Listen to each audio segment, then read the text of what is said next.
Namastê, meus amigos, muita paz a todos, muita paz. E a gente está aqui para mais um de nossos encontros. E hoje para dar continuidade para o nosso encontro, né, do Yoga Sutra de Patanjali. Hoje, meus amigos, eu vou falar exclusivamente, assim, né, sobre Vairagya e Abhyasa. Que no final, né, do nosso último encontro, eu tinha falar para vocês, né, que por trás dessa questão da morte do desejo, existe muita incompreensão de muitas pessoas, né, que se deparam com essa questão, né? E hoje a gente vai conversar um pouco sobre isso, porque no encontro passado a gente começou, né, a conversar sobre o começo do Yoga Sutra e a gente discutiu um pouco, né, essa questão dos meios de expressão da mente, dos movimentos da mente, da percepção, da memória, da imaginação, que a primeira coisa, né, que o Patanjali ele define yoga como Citta Vritti Nirodha, né? Ele diz que yoga, né, que essa união, que a palavra yoga é união, ele diz que essa união acontece através do recolhimento dos meios de expressão da mente, né? O controle dos movimentos da mente. E depois que ele diz isso, né, ele fala assim, ó, as expressões da mente, os movimentos da mente são 5. São causadores e não causadores de sofrimento. São a percepção correta, a percepção errônea, a ausência de percepção, a imaginação e a memória, né? E depois que ele diz sobre isso, né, falando sobre cada uma dessas questões, ele vai dizer o seguinte, ó, o método de você lidar com a mente, o método de você fazer esse recolhimento dos meios de expressão da mente, o método de você controlar os movimentos da mente é Abhyasa e Vairagya. Então, assim, isso, meus amigos, está no começo do Yoga Sutra. Essa questão de Abhyasa e Vairagya é como as asas de um pássaro. Esse pássaro é yoga. E as asas da yoga é Abhyasa e Vairagya. E o que é Abhyasa, né? Para a gente começar. Abhyasa é a disciplina, é a repetição, é a prática constante. E Vairagya, que é uma questão assim, né? Que vai ser uma questão muito discutida. Patanjali, ele começa falando dentro do seu Yoga Sutra, nesse momento, sobre essa questão da morte dos desejos, mas em muitos outros momentos do Yoga Sutra, ele vai voltar nesse assunto, nos outros capítulos também, e Vairagya seria a morte dos desejos, a morte dos apegos, a morte das paixões. Então a gente pode dizer que essencialmente essa experiência de união, a experiência do Samadhi está essencialmente ligada com a morte das paixões, com a morte dos desejos, dos apegos, a morte do ego, e que é isso que vai promover essa união divina, né? Essa experiência do Samadhi. Então, meus amigos, para a gente começar assim, né, compreendendo melhor sobre essa questão, como que essas filosofias, como que toda essa visão vai enxergar o ser humano, né? Para eles, o ser humano não é esse corpo físico. O ser humano é um espírito, é uma consciência que está muito além deste corpo físico. A primeira coisa que Krishna ensina para o Arjuna dentro da Bhagavad Gita é sobre a doutrina de Samkhya, e que vai discutir a natureza essencial do sujeito, o que você realmente é. É até engraçado, né, que o Krishna, ele vai falar para Arjuna, esse corpo que você usa é como uma roupa para o seu espírito. quando você perde, você pode trocá-lo, né? Vamos colocar assim, né? Através do processo de reencarnação.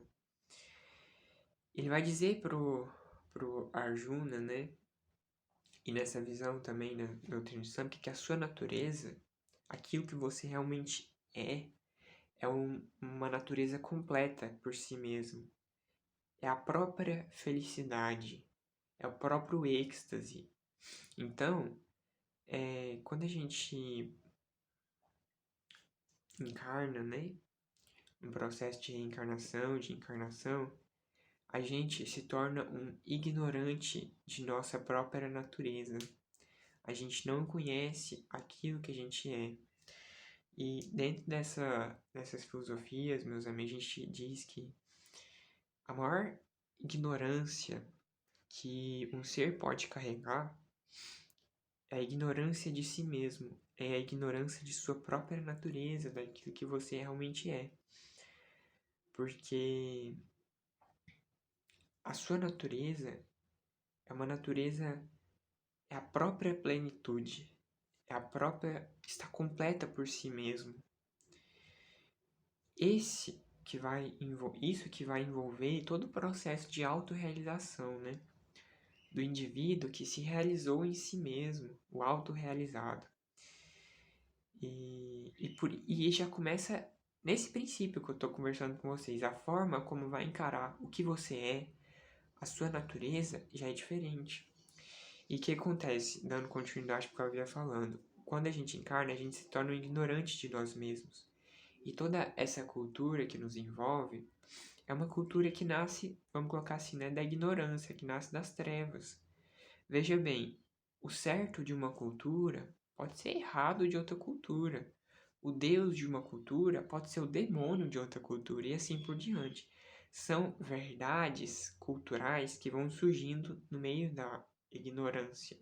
Só que essa ignorância é ignorância de si mesmo, né? E as pessoas, os espíritos que encarnam nessas culturas, eles assimilam essas verdades como se fossem verdades eternas, como se fossem verdades imutáveis, né? E que não passam de coisas do ser humano que estão na ignorância. E a partir dessas questões, essa ilusão, essa maia, vai criar desejos em nós. E a partir da própria ignorância também, um ego vai sendo formado. A partir de uma programação cultural do que eu estou falando para vocês. Então, a partir desse ego e a partir de mais da ilusão, muitos desejos vão sendo criados em nós. E esses desejos, meus amigos, quando a gente pensa assim, né, qual que é a maior busca do ser humano?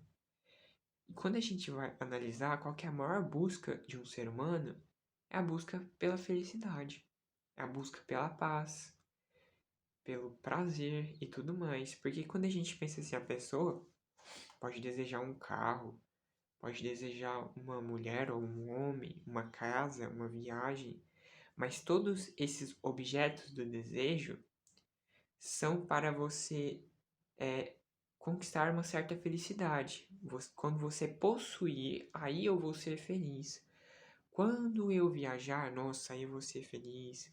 Quando eu tiver aquele mulher ou aquele homem, nossa, aí eu vou estar feliz e realizado.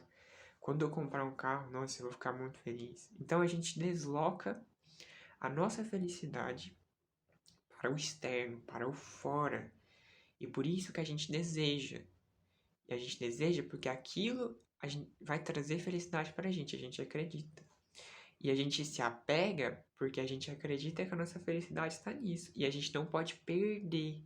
Porque se a gente perde esses objetos, a gente perde a nossa felicidade.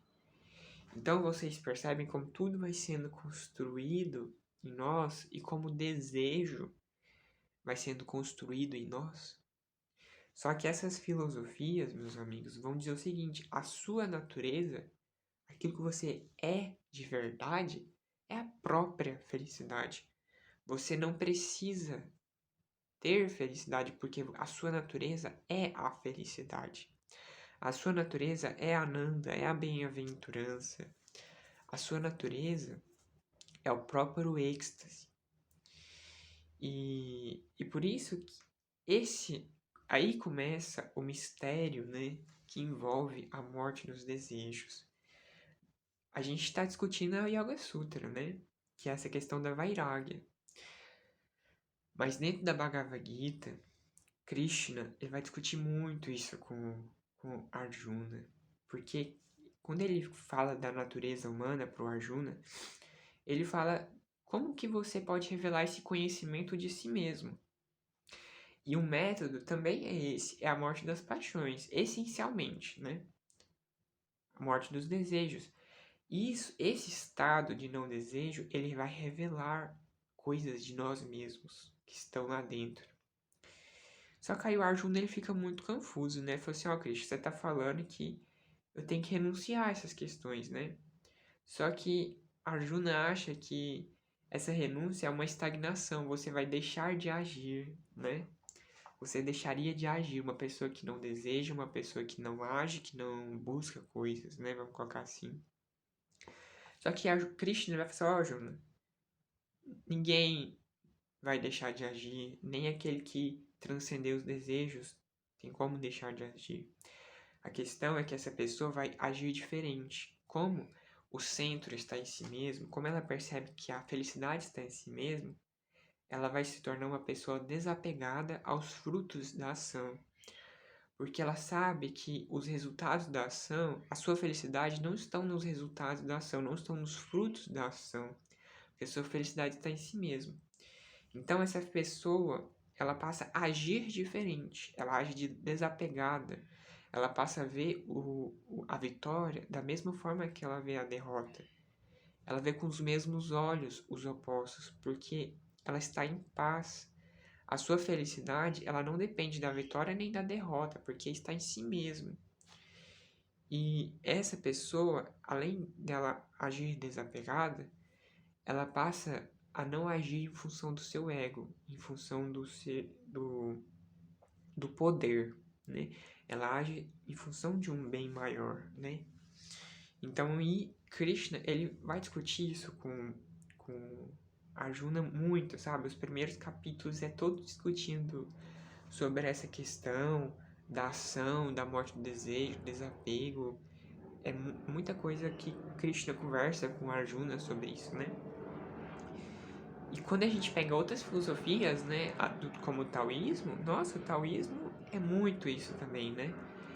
A morte do desejo tá uma coisa muito essencial dentro do taoísmo, né? O Lao Tzu, ele vai dizer o seguinte: a única coisa que o homem sábio deseja é não ter desejos.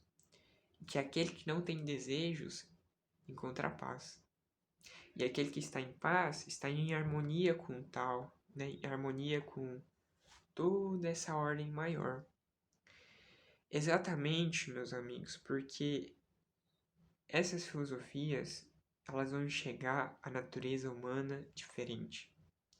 A natureza humana, aquilo que você é a própria realização. Por isso que todas essas filosofias são consideradas filosofias de autorrealização. Elas vão enxergar a natureza humana diferente, vão colocar o centro de sua felicidade dentro de si mesmo. A sua felicidade é a sua própria natureza e por isso que você deve revelar isso de você, para você poder viver isso. E o método, como Patanjali está dizendo, dessa união do Atma com Brahma, essa união com a sua própria natureza, Vyasa e Vairagya. A coisa mais essencial, mais primordial, mais fundamental dentro dessa questão, morte dos desejos, né?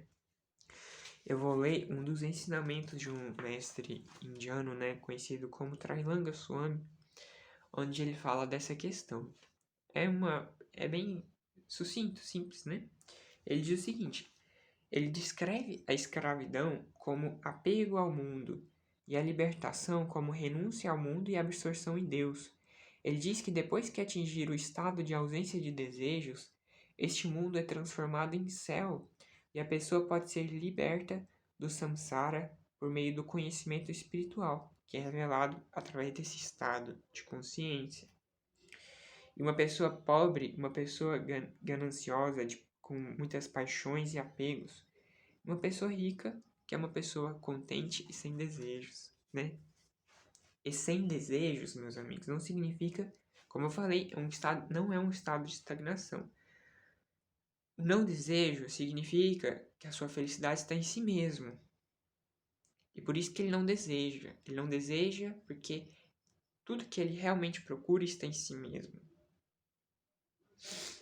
E por isso ele vive em paz. Peraí. Eu tive que dar uma pausa porque o pessoal começou a conversar aqui, eu fui fechar a janela.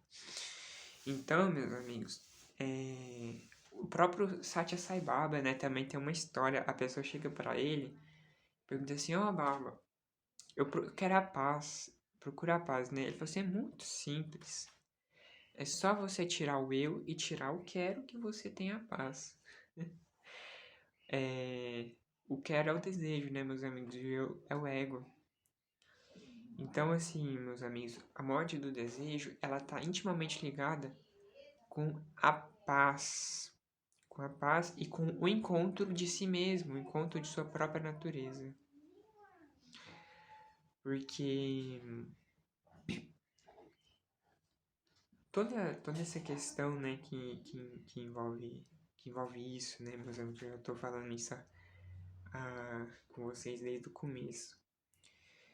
Eu acho que deu pra gente discutir bem por hoje essa questão para dar uma clareada melhor. Então, Vairagya, né, que é a morte dos desejos, que vai te revelar esse conhecimento de si mesmo, que vai colocar você ao encontro de si mesmo, né? E com o encontro com a própria bem-aventurança. O próprio Jesus Cristo, né, dizia: eis que o reino de Deus está dentro de vós.